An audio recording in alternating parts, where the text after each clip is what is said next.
Part 1. The betrayal. I stood outside our bedroom door, my hand gripping the manila envelope I just picked up from the hospital. Inside were all the medical reports from my wife's latest round of IVF. A March wind rattled the antique window at the end of the long hallway, a gust of early spring chill that was nothing compared to the ice forming in my heart. Chloe, this round of IVF has to have taken, right? I mean, after the last 2 miscarriages. Felicia's voice drifted through the partially open door, laced with the casual intimacy of a best friend. I'd been about to walk in, but her words stopped me cold. The 2 miscarriages, a pain so deep it felt like a part of me had been carved out with a dull knife. The first time, Chloe had cried until she nearly passed out, and I held her in a deserted hospital corridor all night. The second time, she had looked at me with a pale face and whispered, "I'm sorry," and all I could do was swallow my own grief to tell her it wasn't her fault. Of course, you know the first 2 were Logan's. I had to terminate them myself. This one is Leo's. I would never get rid of this one. Chloe's voice was light, airy, a shard of ice that shot straight through my eardrum. My fingers clenched, crushing the corner of the envelope. For a second, the hallway lights seemed to burn with a blinding intensity, and a roar filled my ears, like a million bees taking flight. I bit down hard on my lip, tasting the metallic tang of blood, but I felt nothing. "Chloe, aren't you terrified Logan will find out?" Felicia asked. I held my breath, pressing my back against the cold wall, as if it were the only thing holding me upright. A cold sweat had soaked through my shirt, sticking it to my skin. Of course I'm scared. I worry all the time. But with Mom, Dad, and Leo all helping me cover it up, he should never find out. My parents? My vision narrowed. An image of my mother's loving smile and my father's stern, caring gaze flashed in my mind. They knew. They were part of this. A sharp pain lanced through my chest, and I realized I hadn't been breathing. I let the air out slowly, my lungs feeling as if they were filled with lead. God, Logan is the real victim here. You guys took away his chance to be a father twice, and now you're cheating on him. It's just tragic. Felicia's words were like a scalpel, twisting in my gut. I shut my eyes. The scene after the second miscarriage played out in my mind. My mother at Chloe's bedside, holding her hand and murmuring reassurances. My father clapping me on the shoulder, saying, "You're both still young. You'll have more chances." And Leo, the boy I'd always treated like my own brother, standing in the corner, his face impossibly pale. I didn't want to. Every time I was pregnant, Leo would get physically sick, so depressed he couldn't function. Mom and Dad begged me. I had to get rid of them. This time, all 3 of them convinced me. Leo's health was getting worse and worse. It was the only thing they asked for. What could I do? Besides, this was IVF. I didn't physically cheat on Logan. My body is still his. We can have our own baby later. Chloe's words slithered into my ears, each one coated in poison. My nails dug into my palms, but I felt no pain. So that was it. That was it. The first 2 times weren't accidents. They were murders. And my own dear parents, to protect Leo, had helped kill their own grandchildren. The hall light flickered. I looked up, but my vision was blurry. I hadn't realized my eyes had filled with tears. I wiped my face harshly, forcing myself to be calm. Poor Leo. It must be so hard for him, growing up without parents, always being so frail. Felicia's voice faded as my mind drifted back 20 years. I was the scion of the Hayes family, a name that carried weight in New York's most exclusive circles. When I was a boy, my mother consulted a spiritual advisor who told her my life force was too aggressive and that I needed a companion born on the exact same day to balance it. I was 8 when my mother brought a frail, skinny boy home. "This is Leo," she'd said. "He was born on the same day as you. He's here to be your friend." The advisor had said our energies were compatible, that he could temper my hard fate. I remember being thrilled to finally have a playmate. Leo was smart and quiet, and he quickly won over the entire family, including my perpetually stern father. "Logan, you're the older brother. You need to let Leo have his way," was my mother's constant refrain. "Logan, look at the trouble you've caused. Why can't you be more responsible, like Leo?" was my father's daily lecture. I was never jealous of Leo. Truly, not even when he soaked up most of our parents' attention, not even when he seemed to effortlessly get everything I ever wanted. He was my brother, and I had promised to protect him. And now, A bitter, silent laugh escaped my lips. The irony was suffocating. The person I treated as my own flesh and blood had conspired with my wife and my parents to weave a massive web, trapping me in the center to be devoured. Isn't Logan due back soon? Felicia's question yanked me back to the present. Yeah, he went to the hospital to pick up the IVF results. He should be home any minute. Chloe's voice held that familiar warmth that now made my stomach churn. I took a deep breath, schooling my features into a neutral mask. I placed the envelope on the console table in the hallway, making just enough noise to announce my presence, then pushed the door open. "I'm home," I said. My voice was so steady it surprised me. Chloe shot up from the bed, a perfect smile plastered on her face. "Honey, you're back." She hurried over, moving to give me her customary hug. I took an instinctual half-step back, then covered the awkward movement by adjusting my cufflink. Yeah, I had to stop by the office after leaving the hospital. Something came up. My eyes flickered over to Felicia, who was perched on the edge of the bed, looking uneasy. "Did you get the report?" Chloe asked, her eyes shining with a light I once mistook for love. "It's on the table in the hall," I said flatly, watching her every micro-expression. She rushed out, and I heard the rustle of paper. When she returned, her face was beaming with a joy she couldn't hide. "The doctor said everything looks perfect. It's going to work this time." I looked at her slightly rounded belly, where a life was growing, a life that wasn't mine. A chill crept up from the soles of my feet. I just nodded. "Good. Logan, you look pale. Are you tired?" Chloe reached out to feel my forehead. I turned my head slightly to avoid her touch. "Maybe a little. You two catch up. I have some work to finish in my study." Before she could reply, I turned and walked away.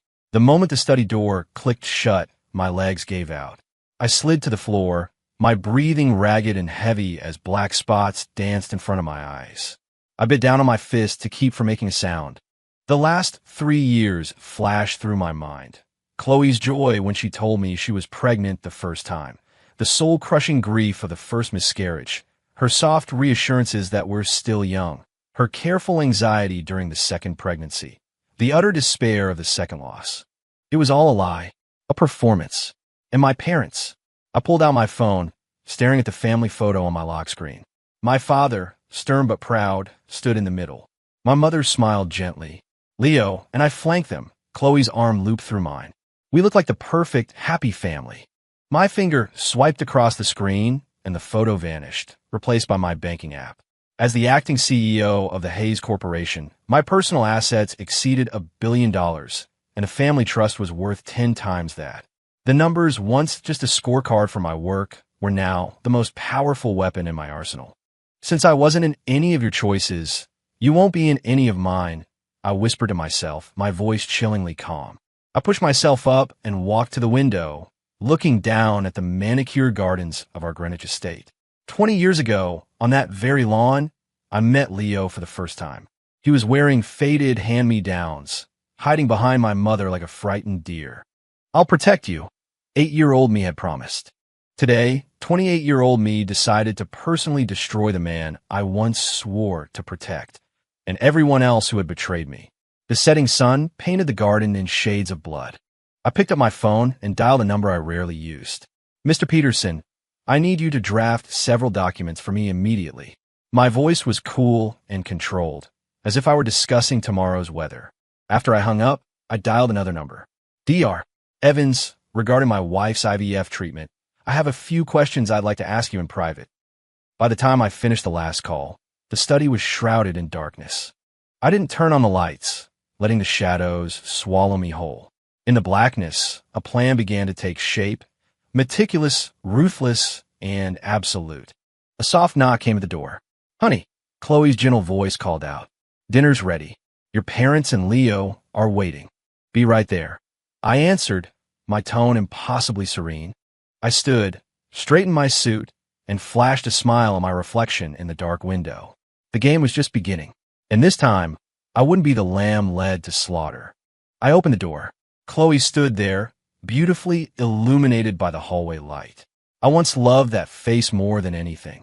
Now, all I saw was a mask of deceit and betrayal. "Let's go," I said calmly. As we walked down the hall, I glanced at the family portrait on the wall. We were all smiling, From this day forward, that smile was nothing but a hollow, sarcastic joke. In the dining room, my parents were already seated. Leo was helping my mother arrange the silverware. He looked up as we entered and gave me that familiar, innocent smile. "Logan, Chloe, we were just waiting for you." I stared at this brother of mine, born on the same day as me, and suddenly saw that his eyes held the same light as Chloe's, calculated and fake. "Right," I said, pulling out a chair. My gaze swept over each person at the table. "So, what's the good news we're sharing tonight?" My mother beamed, her eyes darting to Chloe's stomach. "The best news is that we're about to welcome a new member to the family, isn't it?" "I suppose so," I said, raising my wine glass. The light from the crystal chandelier refracted through the glass, stabbing at my eyes, as sharp and merciless as the truth that had pierced my heart. In this elaborate play of betrayal, I had lost the trust of my wife, my parents, and my brother. But soon, they would understand that they were about to lose me forever. I'm not the forgiving type. I took a sip of red wine. The bitterness spread across my tongue. Part 2. The truth, the first hint of dawn was breaking as I stood, fully dressed, at our bedroom door. Chloe was still fast asleep, her position on her side accentuating the slight curve of her stomach. I stared at the life growing inside her, a life built on a lie, my fingers tightening and releasing at my sides. On the nightstand was a photo from our honeymoon. Chloe was laughing, her eyes crinkled into crescents. Who would have known that those same eyes held not love, but a cold, hard calculation? I closed the door without a sound. The silence in the mansion was absolute, broken only by the soft click of my dress shoes on the marble floor. The household staff hadn't started their day yet. The entire Hayes estate was submerged in a false tranquility. The Maybach started with a near-silent hum in the garage. As I pulled out of the main gate, the security guard, surprised, gave me a sharp salute. Usually, I'd still be asleep at this hour. "Mr. Hayes?" "So early?" he asked, jogging up to my window. "An urgent matter," I said, rolling down the window. The morning air was damp with dew. "Don't tell Mrs. Hayes I left." The guard paused for a fraction of a second, then nodded. "Understood, sir." The car glided onto the main road. At 5 a.m., the streets of Greenwich were unnervingly empty. I opened the windows, letting the cold air rush in, trying to blow away the fragments of conversation that echoed in my head. The hospital parking garage was vacant. My footsteps echoed as I walked toward the elevators, which took me directly to the 12th floor reproductive medicine center. Dr. Evans's office was at the end of the hall. I checked my watch, 5:40 a.m., too early. But I didn't mind waiting. Today, I had all the patience in the world. I sat on a bench in the corridor. I reached inside my suit jacket for my cigarettes, then remembered the hospital's no-smoking policy and shoved them back with a surge of irritation. The numbers on the digital clock on the wall changed slowly, each second stretching into an eternity. At 6:15 a.m., footsteps finally sounded down the hall. Dr. Evans, in a crisp suit, appeared and froze when he saw me. "Mr. Hayes? I need all the records for Chloe's IVF treatment." I cut him off, my voice rougher than I expected. "And every medical file you have on Leo Hayes." Dr. Evans's expression shifted from surprise to confusion, finally settling into one of professional caution. He adjusted his wire-rimmed glasses. "Mr. Hayes, has something happened? All of our procedures adhere strictly to national guidelines. Besides, these records are confidential. Releasing them would be against regulations." I stared into his eyes and saw a flicker of hesitation. Dr. Evans was in his early 50s, a respected name in his field, recommended by our family's primary physician. I remember my father had made a call to him personally when we first chose the clinic. "Doctor," I said, stepping closer, closing the distance between us. "I just want the facts. As the husband and as a significant donor to this hospital, I have a right to know the truth." I pulled a debit card from my wallet. "Here's $200,000. The PIN is 6/8. When this is done, there will be another 300,000. Dr. Evans swallowed hard, his eyes darting behind his glasses. He glanced down the empty hallway and lowered his voice. "Mr. Hayes, this isn't about money. It's a violation of protocol. 500,000. Right now, I added a second card. Or tomorrow morning, I can have some friends from the state medical board come and audit every single procedure your center has performed for the last 3 years. You and I both know that even the most pristine process can't stand up to that kind of scrutiny. The color drained from his face. He took the 2 cards, his fingers trembling slightly. Give me 30 minutes. Half an hour later, I walked out of the hospital with a thick envelope. The sun was bright now, almost painful. I got in the car, but didn't open the files immediately. Instead, I made a call. Mark, you free? I need you to look at something. Mark Chun was my college roommate and now a department head at New York Presbyterian. His apartment was only a 10-minute drive away. Mark's door was unlocked. When I walked in, he was in the kitchen making coffee, the rich aroma filling the living room. What brings you out at this hour? He asked without turning around, his voice thick with sleep. And what's with the ominous-looking package? I tossed the envelope onto the coffee table. It landed with a heavy thud. Help me with this. Mark came over with 2 mugs of black coffee, sliding one toward me. He didn't look at the files right away, studying my face instead. You look like you got hit by a truck. Close enough, I said, trying to smile. It felt like pulling concrete. Start with Leo's. Mark shrugged and opened the envelope, pulling out the first stack of papers. He read slowly, his brow furrowed. I watched his face, my own heart hammering against my ribs. These are his physicals and clinical record from the past 3 years, Mark said, flipping to the last page. He looked up at me. What are his specific symptoms? Supposedly, it's severe depression. It flares up every time my wife gets pregnant, I said through clenched teeth. Mark's eyebrows shot up. Depression? He quickly flipped back through the pages. There isn't a single psychiatric evaluation in here. Blood work, urinalysis, liver function panels. These are all standard checkup results. He pulled out a single sheet. Look at this. A report from last October. Aside from mild iron deficiency anemia, which could just be from being a picky eater, every single one of his markers is normal. Depression? That's bullshit. My fingers tapped an accelerating rhythm on the coffee table. Mark kept reading, then froze. Wait, what's this? He leaned over. It was a semen analysis report dated 3 months ago, exactly when Chloe began her IVF cycle. Sperm motility, normal. Concentration, normal. Mark's voice trailed off. He looked up at me, his eyes full of a complicated pity. This is the sperm donor for the IVF. I heard my own voice, distant and hollow. But it's not mine. Mark's face went rigid. He put the file down, took off his glasses, and rubbed the bridge of his nose. Logan, what the hell is going on? I didn't answer. I just handed him Chloe's IVF records. Look at this. Mark scanned the documents, dense with medical jargon, then stopped short. Here. The embryo source is listed as husband's sperm, but the donor ID record shows. His voice cut off. Shows what? I pressed, even though I already knew. Mark took a deep breath. The source ID number matches the one on Leo's report. Even though I was prepared for it, the confirmation felt like a punch to the gut. I shot up from the couch and went to the window, gasping for air. Outside, the city was fully awake. Traffic flowed. Pedestrians hurried along the sidewalks. Everything was normal. Only my world had just been torn apart. Logan.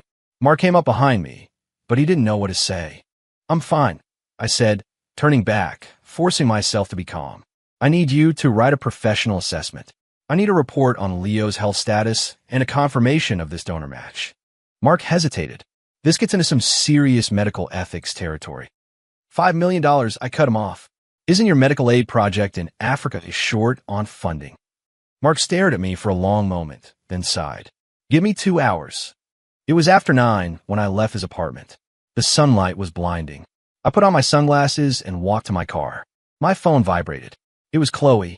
I stared at her smiling face on the screen for 3 seconds before declining the call. On the way to the office, I got a text from my lawyer, Mr. Peterson. Documents are prepared. Ready for your review whenever you are. Peterson's office was on the 58th floor of 1 Vanderbilt, with a floor-to-ceiling window overlooking the heart of Midtown. He stood as I entered. Mr. Hayes, you look. The documents, I said, cutting him off and sitting down in the client area. Peterson pushed 3 folders across the table. I opened the one labeled divorce agreement first. The terms were dense, but the core was simple. Chloe, as the party at fault for adultery, fraudulent termination of pregnancy, and conspiracy to commit paternity fraud, would walk away with nothing and waive all rights to future claims.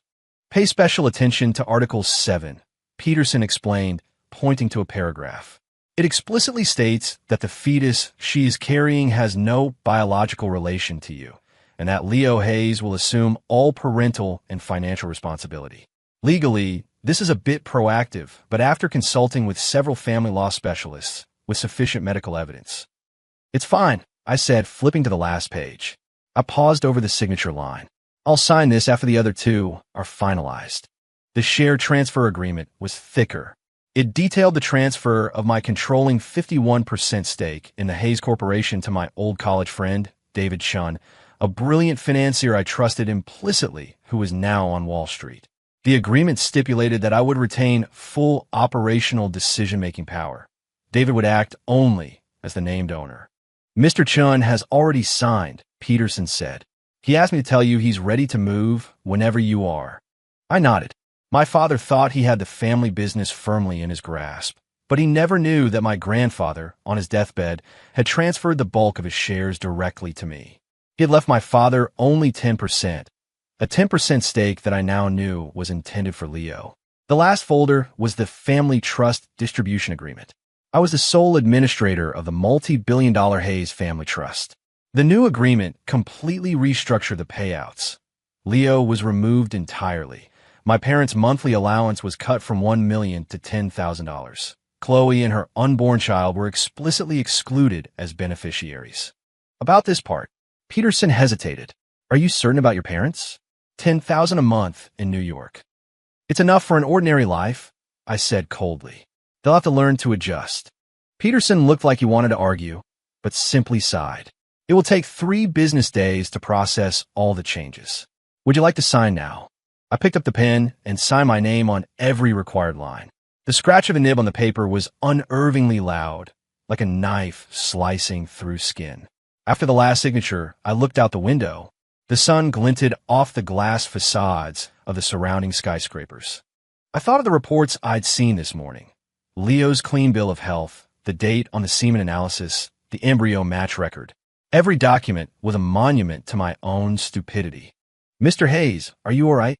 Peterson asked gently. I stood up, adjusting my suit. Never better. As I was leaving the building, my phone buzzed again. It was my mother. Logan, are you coming home for dinner tonight? Your father has something to discuss. I stared at the message for a long time, then typed back. Yes, Mom. I'll be there on time. I looked up at the sky. It was a brilliant, cloudless blue. A perfect day for revenge. I got into my car and placed the file containing a copy of Mark's impending medical report into my briefcase. Tonight's family dinner was going to be spectacular. Part 3, the last supper of the night, was as black and thick as ink. The grandfather clock in the foyer was striking 9 as I stepped into the Hayes mansion, the deep chimes echoing in the vaulted space like a grim omen. The living room was brightly lit. Chloe was on the sofa, flipping through a magazine. She looked up when she heard the door, her face arranging itself into that familiar, gentle smile, the one that used to be my sanctuary and was now my personal hell. Honey, you're back. You're so late tonight, she said, setting the magazine aside, her fingers drifting unconsciously to her stomach. My gaze flickered to the other end of the sofa, where Leo was curled up, scrolling on his phone. He was wearing loose-fitting loungewear, his face so pale it was nearly translucent. He noticed me looking, immediately put his phone down, and offered a weak smile. Logan, work, I said curtly, dropping my briefcase on the console table by the door. The metal latch clacked loudly against the marble top. Footsteps approached from the kitchen. My mother emerged, wearing an apron, her hands dusted with flour. Logan, you're home, just in time for dinner. Her smile was wide, crinkling the corners of her eyes. I made Leo's favorite tonight. Lobster. I loosened my tie, my throat tight. My mild shellfish allergy was a well-known fact in this family. But ever since Leo's depression started, my mother insisted the doctor had recommended he eat more seafood for the trace minerals. The irony was suffocating. The entire household's menu had been rearranged for a man who was faking an illness. In the dining room, the crystal chandelier illuminated a feast of seafood, steamed king crab, lobster thermidor, scallops with garlic and vermicelli. Not a single one of the spicy, flavorful dishes I actually enjoyed. My father was already at the head of the table, polishing a silver fork with a pristine white napkin. "Didn't we just have a celebration last night?" I asked, pulling out my chair with a grating screech. "What's the good news today?" "Ever since Chloe got pregnant, it's been one good thing after another," my mother said, scooping a piece of crab onto Leo's plate, her eyes shining with an unsettling brightness. "And Leo's health is improving so much. This baby is such a blessing." The silver fork in my hand began to bend. I stared at Chloe's stomach, where a child who shared none of my blood was being hailed as the family salvation. "Is that so?" My voice was terrifyingly calm. "This isn't the first pregnancy. Weren't the first two babies blessings?" The table fell dead silent. The color drained from Chloe's face. Her trembling hand knocked over a water glass, the sound of it shattering unnaturally loud in the silence. Leo erupted into a fit of coughs. The knife in my father's hand clattered against his plate. My mother's mouth hung open, as if she'd been strangled. "Cough, cough." Leo's coughing broke the spell. A sick, reddish flush appeared on his pale cheeks. "All babies are blessings. My health improving has nothing to do with it. Logan, don't overthink things." I calmly sliced into the lobster tail on my plate, watching the pinkish-white meat separate under the blade. "I don't have time to overthink. It was just a passing comment. No need to be so sensitive." "All right, that's enough.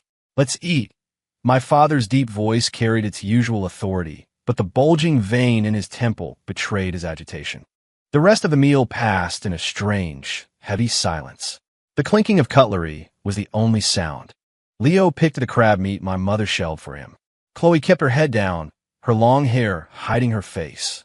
I chewed my food mechanically, tasting nothing, and lost my appetite after a few bites. Suddenly, my father put down his utensils. The clash of metal on porcelain made everyone look up. "Logan," he said, dabbing his mouth with his napkin, his voice back to its usual steady tone. "Now that Leo's health is better, I think it's time we found him a significant role at the corporation, perhaps head of a division, or let him run a subsidiary to get some experience. It would take some of the pressure off you." I slowly swallowed the food in my mouth and took a sip of water. It was lukewarm, just like the carefully controlled emotion I was displaying. "According to the tradition grandfather established," I said, setting my glass down with a soft click, "family members start at the bottom to avoid developing an entitlement complex. You did it, and I did it." I looked at Leo, who was watching me with those wide, pleading eyes. "If Leo wants to start in an entry-level position at one of our companies, he just needs to let me know. I'll make the arrangements." My father's face darkened. "That's not some written rule. Every situation is different. Besides, he's the same age as you. You're already running the entire corporation. I'm sure Leo is capable of the same." "He's right," my mother chimed in, nervously twisting her napkin. "You can't trust outsiders. In the end, it has to be family. Brother helping brother." I let out a cold laugh, spinning my fork between my fingers. "Leo is an outsider. He has the family name, but not the blood." The tines of the fork glinted in the light. "I'm a CEO now. We do it my way. If you want a job, he starts at the bottom." Tears immediately welled up in Leo's eyes, splashing onto his plate. He bit his lip to keep from sobbing, but his shoulders shook uncontrollably. He looked like a drenched puppy. "Damn it." My father slammed his hand on the table, making the dishes jump. "Leo is your brother. He's the son we've raised for 20 years. He is just as much my son as you are." I watched the performance with cold detachment. Leo's tears, my father's rage, my mother's anxious hand-wringing. What a perfect little family unit. I was just the inconvenient intruder. A grown man, nearly 30, crying like a child. I said, pushing my chair back with a loud scrape. "I'm the CEO. It's my call. Anything else? If not, I'm done here." "There is one more thing." My father's voice suddenly became quiet, a calm more dangerous than his shouting. "You and Chloe have been married for 4 years. You have a child on the way. And Leo is finally well enough to start his career." My heart sank. My hand instinctively went to the inside pocket of my suit, where the share transfer documents from Peterson were resting. "What I mean is," my father said, looking me directly in the eye, "it's time you transferred some of your shares to Chloe and the baby. The air in the room seemed to solidify. Chloe's head snapped up, a strange, unreadable emotion in her eyes. Leo stopped crying, tears still clinging to his eyelashes. My mother looked nervously from my father to me. "And how do you propose I do that?" I heard my own voice, sounding as if it came from a great distance. My father took a document out of his briefcase and slid it across the table. The sound of paper gliding over wood was deafeningly loud. "I know your grandfather transferred all of his shares to you before he passed. You currently hold a 51% stake in the company," my father said, his tone as casual as if he were discussing the weather. "I propose you give 20% to Chloe and 10% to the child, which Chloe will hold in trust." My fingertips went cold. The plan was diabolical. If Chloe controlled 30%, and then, "I hold 10%, my father continued, confirming my suspicion. "I'm getting older. I can't contribute much to the business anymore. I intend to give my shares to Leo." My mind raced. If I agreed, my stake would drop to 21%. Chloe and Leo together would have 40%, a controlling alliance. And the ultimate insult. My father was giving his entire inheritance not to his biological son, but to his adopted one. "You'll still have 21%. You'll still be the largest single shareholder," my father added, as if he were granting me a favor. I picked up the proposal. The papers trembled slightly in my hand. The terms were all there, a formal share transfer agreement already drafted, waiting only for my signature. "I will decide how to allocate my shares after my child is born. If the child is mine, I would give them everything," I said, placing the document back on the table. My voice was chillingly calm. "Your shares are yours to do with as you please. I have no say in the matter." A flicker of surprise crossed my father's face. He clearly hadn't expected me to be so composed, nor had he caught the implication of my words. If the child isn't mine, it gets nothing. "Is that all?" I stood, adjusting the cuffs of my suit. "I have to get back to the office. I won't be sleeping here tonight." Chloe's lips parted as if to speak, but she just lowered her head, her fingers twisting her napkin into a knot. Leo stared at me with red-rimmed eyes, like an abandoned pet. My mother looked conflicted. My father's face was a mask of thunder. I turned and walked out of the dining room, my footsteps echoing down the hall. Behind me, I heard my father's muffled roar, "You ungrateful son of a bitch," followed by the sound of my mother's sobbing and Leo's attempts to comfort her. Outside, the night air was cool and crisp. I took a deep breath, the cold air clearing my head. My phone vibrated. A text from Peterson. "All documents have been notarized. Ready to be executed at your command." I looked back at the brightly lit mansion. At the second-floor window, my father's study. It was in that room, 20 years ago, that my grandfather had put the original share documents in my hands and told me the future of the Hayes Corporation rested on my shoulders. The old man saw it all coming.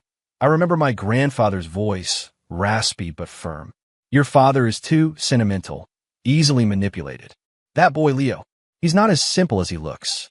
I was only 18 then. I didn't understand. Looking back now, I realized how sharp my grandfather's instincts had been. I got into my car and pulled out the signed share transfer agreement. My signature and David's were already there. 51% of Hayes Corporation would temporarily be in his name. But now wasn't the time to tell them. I wanted to watch their dreams turn to ash with my own eyes. I started the car. In the rearview mirror, the Hayes mansion glowed like an island in a sea of darkness. I knew that fortress, which seemed so impenetrable, was about to crumble from within. And it was a fortress I no longer had any connection to. The car's display lit up with an incoming call. "Mark Chen." I answered. "Logan, the medical report is in your email," he said, his voice tired. "It includes the donor match confirmation and Leo's complete health history." "Thanks," I said. "One more thing." Mark hesitated. "I pulled Leo's full medical history for the last 5 years. The interesting part is that every depressive episode lines up perfectly with your wife's pregnancies, and what? And every recovery coincides with a large wire transfer from your parents' private account to his." My knuckles whitened on the steering wheel. "How large?" "Never less than $200,000 a pop." I let out a cold, humorless laugh. So that was it. It wasn't just an act. It was a business. I hung up, turned the car around, and headed for the city. There was so much to do, so many details to finalize. But in that moment, my mind was perfectly clear. I felt a strange sense of liberation. They thought they were playing a brilliant game of chess, but they never realized I had already knocked over the board. The city lights glittered outside my window like a galaxy of fallen stars. Behind every light was a story, and my story was about to reach its climax. Part 4. The truth tears us apart. The 3-day wait was a slow, agonizing torture. I stood before the front door of the Hayes mansion, my thumb rubbing the leather of the briefcase in my hand. Inside was everything I needed to bring this house of lies crashing down. The early summer sun was blinding, reflecting off the white marble facade with a cold glare. I rang the doorbell instead of using my key. The small act felt ceremonial, a declaration that, as of today, I was no longer a part of this family. The door opened. Chloe stood in the entryway, holding an untrimmed white rose. Sunlight streamed through the floor-to-ceiling windows behind her, creating a soft halo. The image once would have made my heart ache with love. Now it just filled me with disgust. "Honey, you're back. It's been days," she said, her voice as gentle as ever, as if nothing had changed. A thorn pricked her finger, and a tiny bead of blood appeared. She reflexively brought her finger to her lips, a small, endearing habit that now only reminded me of the 2 children she had murdered. I looked past her and saw Leo standing nearby, holding a pair of floral shears. The space between them was unnaturally close. His fingertips were dusted with pollen.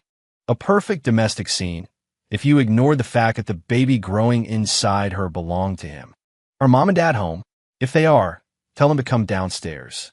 I have something to say to everyone," I said, my voice sounding distant and unfamiliar. I walked past them and sat in the single armchair in the center of the living room. The leather groaned under my weight, as if in protest. Chloe's smile froze. Her fingers worried the stem of the rose. "Is something wrong? You seem—" "Logan, they're upstairs. I'll get them," Leo interrupted quietly, refusing to meet my eyes. He hurried toward the grand staircase, the back of his white linen shirt wrinkled, in the exact spot Chloe always used to smooth out for him. Once Leo was gone, Chloe approached me, trailing her signature jasmine perfume. "What's happened? You don't seem like yourself." She reached for my hand, but I dodged the contact, pretending to adjust my cuff. "Let's wait for your parents," I said, my eyes fixed on the elaborate floral arrangement on the coffee table. The vibrant blooms were meticulously trimmed and arranged, a perfect, man-made illusion of harmony, just like this family. A jumble of footsteps sounded from upstairs. My father appeared first, dressed in a full suit, as if ready for a board meeting. My mother followed, her casual clothes still bearing a smudge of flour from the kitchen. Leo trailed behind them like a guilty child. "Leo said you needed to see us. Is this about the shares we discussed?" my father asked, his sharp gaze landing on the briefcase in my lap. His first words to the son he hadn't seen in 3 days were not of concern, but of business. The detail was another dull twist of the knife in my already shredded heart. "Sit down," I instructed. "I have a few things to say." I tapped my fingers on the briefcase. "I'm going to make 4 points. Don't interrupt me. You can speak when I'm finished." My father frowned, but took the armchair opposite mine. My mother perched nervously on the sofa. Chloe sat beside her, wringing her hands. Leo chose the farthest chair, looking like he was ready to bolt. "First," I said, pulling a folder from the briefcase. The rustle of paper was loud in the silent room. "I have sold my shares in the company. Hayes Corporation will now be known as Apex Holdings." The statement was a bomb. My father shot to his feet, his face flushing a deep, angry red. "You did what? Without my approval? That company is my life's work. Are you trying to kill me?" His roar made the chandelier tremble. I calmly laid the share registration document on the coffee table. "It's a done deal, legally binding." My fingertip rested on the bright, red notary seal.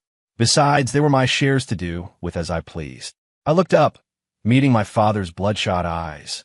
"And let's be honest, this company was mine and grandfather's life work. In the few years you were CEO, profits plummeted. I was the one who brought it back from the brink." My father's hands began to shake. He snatched the paper, his eyes scanning the text.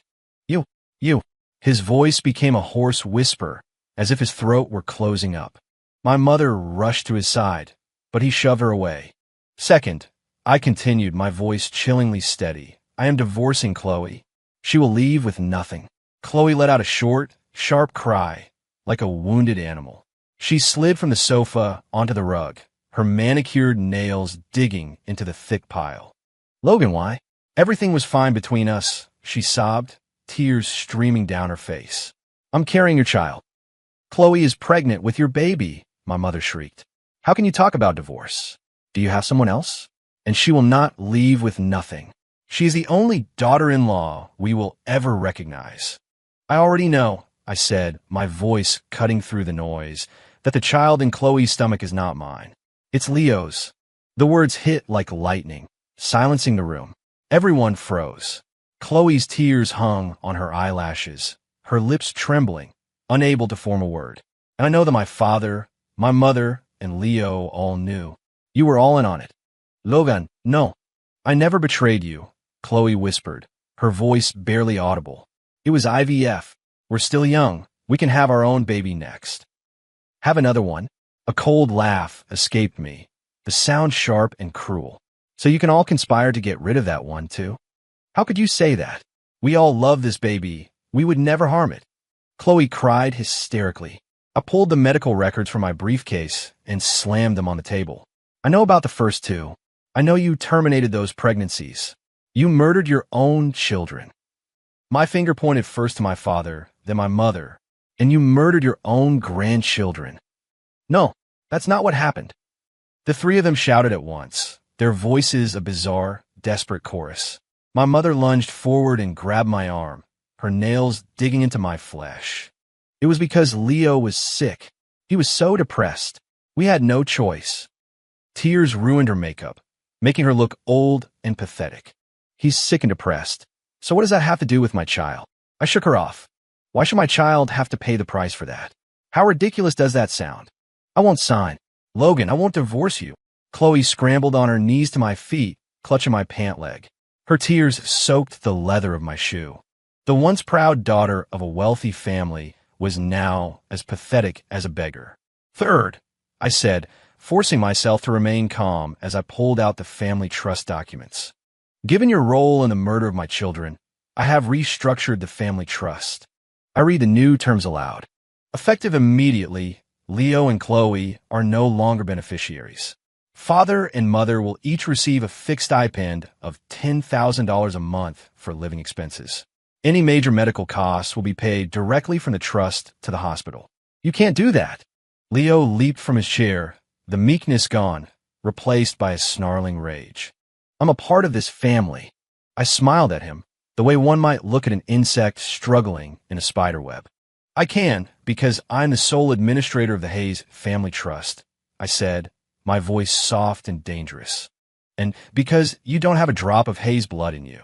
In fact, you helped destroy it. Leo's face contorted. He turned to my father. Dad, say something. But my father didn't seem to hear him.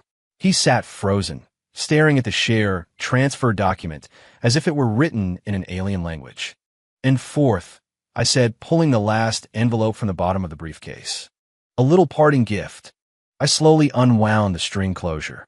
Leo was never sick. He has mild anemia. His hospital stays were for simple vitamin drips. And he has never, ever been depressed. Impossible. My mother screamed. I took him to the doctor myself. Stop slandering your brother.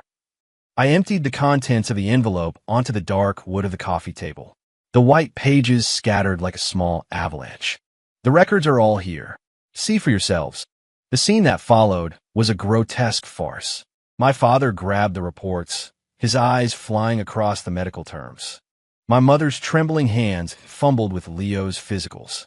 Chloe crawled over and picked up the semen analysis, then let out a blood-curdling scream.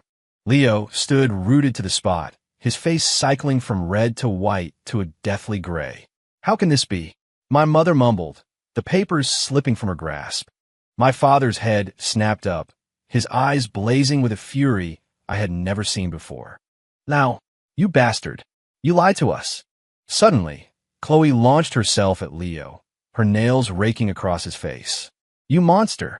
Because of you, my baby's never even had a chance to see the world. Her voice was a raw, inhuman shriek. Leo stumbled backward, knocking over an antique vase. The sound of shattering crystal mixed with the screams and curses, creating a twisted symphony. Enough! My voice cut through the chaos. You can have her dog-eat-dog fight later. I pulled out the final document, the divorce agreement. Chloe, you can sign this now, or you can wait to talk to my lawyer. Chloe collapsed on the floor, her makeup a streaked mess. I won't sign. I'm not signing. She crawled toward me, her dress dragging through the broken glass. Logan, I'll get rid of this baby. We can start over. We can have our own children again. I stepped back, away from her outstretched hand. Then so be it. I placed the agreement back in my briefcase. My lawyer will be in touch. I turned and walked toward the door.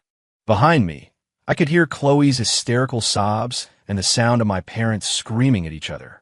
I'm not coming back to this house again, I said, my hand on the doorknob. I took one last look at the place where I had lived for nearly 30 years. Goodbye. The door closed behind me, shutting out the noise. The sun was still bright. The roses in the garden were in full bloom. Nothing had changed, but I knew that the House of Hayes, once so solid and imposing, had just been reduced to rubble by my own hand.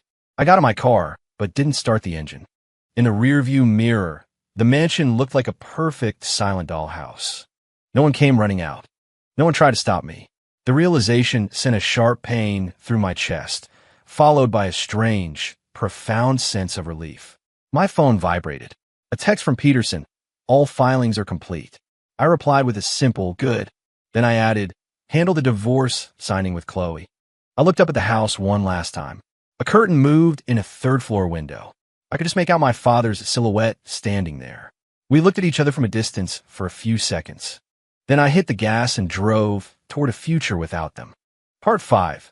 Farewell and beginning the May rain came without warning. I stood by the coffee shop's large window, watching drops trace paths down the glass, blurring the world outside. This little cafe in a quiet corner of the city was where Chloe and I had our first date. Now, it would be where our marriage ended. The clock on the wall struck 3. A small bell above the door chimed. Chloe walked in, her hair damp from the rain. She was thinner than I'd ever seen her. The beige trench coat that once fit her perfectly now hung loosely from her shoulders, and her face was a pale, translucent white. "Are you okay?" she asked, sitting opposite me, her voice as soft as a whisper. "Never better. Eating well, sleeping well," I said, swirling the coffee in my cup. The words tasted like a lie. I'd barely had an appetite for weeks, relying on whiskey and Ambien to get through the nights. The waiter brought her usual order, a caramel macchiato, the pattern on top as perfect as the facade she used to maintain. She wrapped her hands around the warm mug. I noticed the wedding ring on her finger was gone, leaving only a faint, pale band on her skin. Silence stretched between us. The drumming of the rain, the whir of the espresso machine, the low murmur of other patrons. Every sound was amplified. Chloe's fingers traced the rim of her cup. Her nails were short and bare, stripped of their usual immaculate polish. "My lawyer said you agreed to sign the papers," I said finally, breaking the quiet. "Did you bring them?" Her hand flinched, sloshing coffee onto the table. She fumbled for a napkin, her movements clumsy and uncharacteristic for the woman who was always the picture of grace. "Logan." She looked up, her eyes red-rimmed. "Can we not do this? Please." Tears welled. "I got rid of the baby. I moved out of the house." Her voice broke. "We can start over. Just the two of us." The rain intensified, hammering against the window like 1,000 tiny fists. My eyes fell on a fresh mark on her wrist, the telltale sign of a hospital bracelet. She'd actually gone through with it. I never meant for any of this to happen. The tears finally fell, one splashing onto the agreement beside her mug, blurring the ink. They pressured me every time. I kept thinking about Leo, no parents, always so sick. I felt sorry for him. Her fingers twisted together until the knuckles were white. I told myself we were still young, that we could have our own baby later. Her confession was a dull blade, twisting in wounds that had yet to heal. I looked at her trembling shoulders and remembered the first time I saw her on campus. She had been trembling then, 2. Nervous after winning a major debate competition, her palms sweating despite her confident performance. So, I lost my mind. I did these horrible things. She suddenly reached across the table and grabbed my hand. Her palm was cold and damp. I'm so sorry. Logan, please, just forgive me this one time. Her touch was electric, and I recoiled instinctively. The small movement seemed to shatter her last piece of hope. Her shoulders slumped, and her entire body seemed to deflate. There's no us anymore, I said, my voice surprisingly steady. The moment you chose to destroy our child, you guaranteed this ending. A clap of thunder rattled the cafe, and a flash of lightning illuminated her ghostly pale face. Her lips trembled, but no sound came out, only a soft, choked sob. The cafe's sound system switched to a new song on the piano. Clair de lune. Ironic. A waiter approached to offer refills, saw the scene, and quickly retreated. Chloe pulled an envelope from her purse and pushed it across the table. Here, the signed agreement. Her fingers lingered on the paper for a second, a final farewell. And this is yours. Inside, along with the divorce papers, was my wedding ring. The diamond I had placed on her finger, which once sparkled so brightly, now looked as dull as a piece of glass. Logan, I am sorry. She stood up abruptly and gave me a deep, formal bow, her hair falling forward to hide her face. I am so sorry. Her voice was broken, the last words nearly inaudible. She grabbed her bag and fled, knocking over a chair in her haste. The bell on the door clanged violently. For a moment, the sound of the storm rushed in, and then it was gone.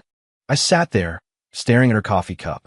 The caramel pattern had melted, dissolving like our sweet, manufactured life. The waiter came over to clean up. Sir, can I get you anything? He asked cautiously. Another black coffee, I said. No sugar. It arrived quickly, the bitter taste spreading across my tongue. I opened the folder. Her signature was on the last page, the script shaky and almost unrecognizable. A small, tear-shaped stain had dried beside it, like a permanent scar.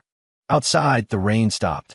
The sun broke through the clouds, reflecting brightly off the wet pavement. I took the envelope and left the cafe. The bell chimed softly behind me, like a final sigh.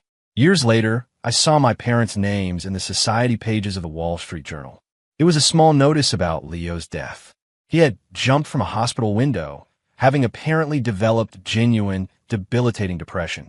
The article noted that his adoptive parents, Mr. and Mrs. Hayes, had refused to claim the body. A charity had handled the burial. In the accompanying photo, my father was a stooped, broken figure, looking 20 years older. My mother's face was a blur behind a black veil. I heard about Chloe through a mutual friend. She never went back to her family. Rumor was she moved to a small country in Europe and vanished from the social scene. Someone thought they saw a woman who looked like her in Paris, painting by the Seine. Another claimed to have seen her at a private mental health clinic in Switzerland. They were just whispers. As for me, life found a new, quiet rhythm. My wife now is a woman I knew in college, kind, resilient, and she never asks about my past. We have twins, a boy as bright as the sun and a girl as calm as the moon.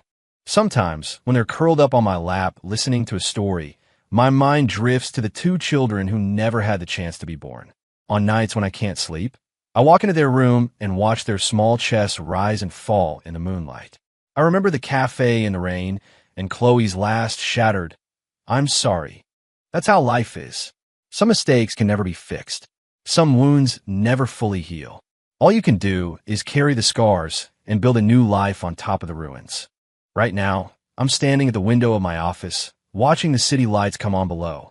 The Apex Holdings logo glows against the night sky. The once mighty Hayes family is now just gossip, fading into memory. My phone buzzes. It's a picture from my wife.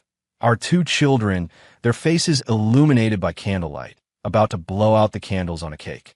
It's my 33rd birthday. I shut down my computer and grab my coat. It's time to go home.